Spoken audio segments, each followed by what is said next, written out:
לכל מי שיכול להשפיע בנושא של שחרור חטופים. אני קורא לשחרר את החטופים בלי שום התניות, מה שנקרא לשחרר אותם לילה. לילה זה בשביל אלוהים, כי באסלאם אין דבר כזה לחטוף אנשים, במיוחד שהם ילדים, נשים, זקנים, וחייבים לשחרר אותם לילה, בלי שום התניות.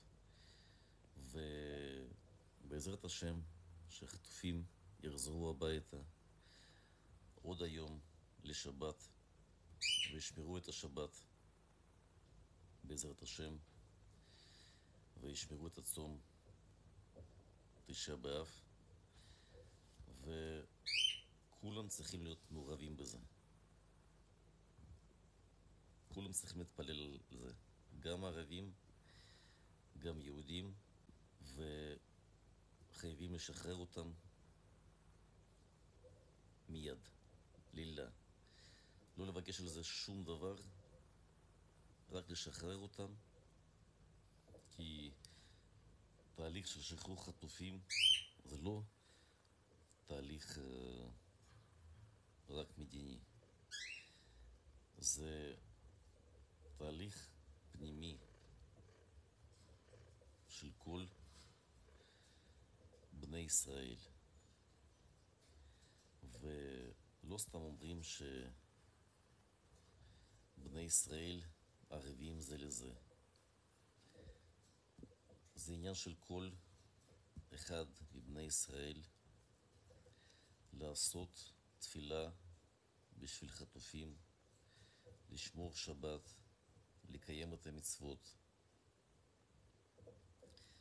כי זה לא סתם שאנשים יחטפו, וזה לא קרה סתם בכלל.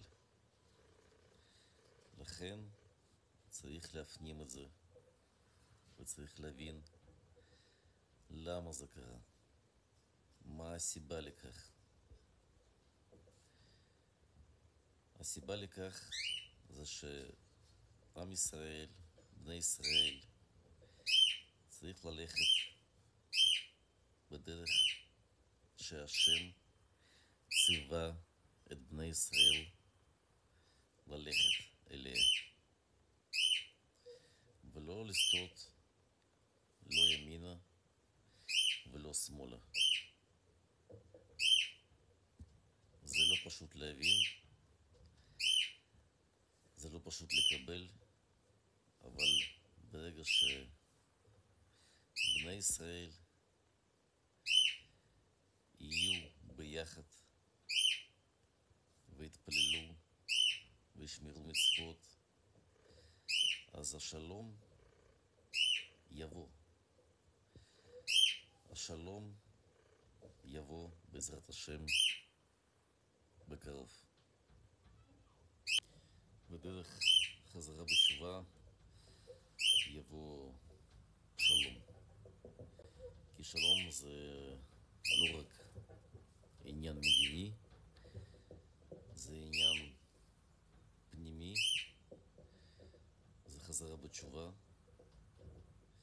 זה קיום מצוות,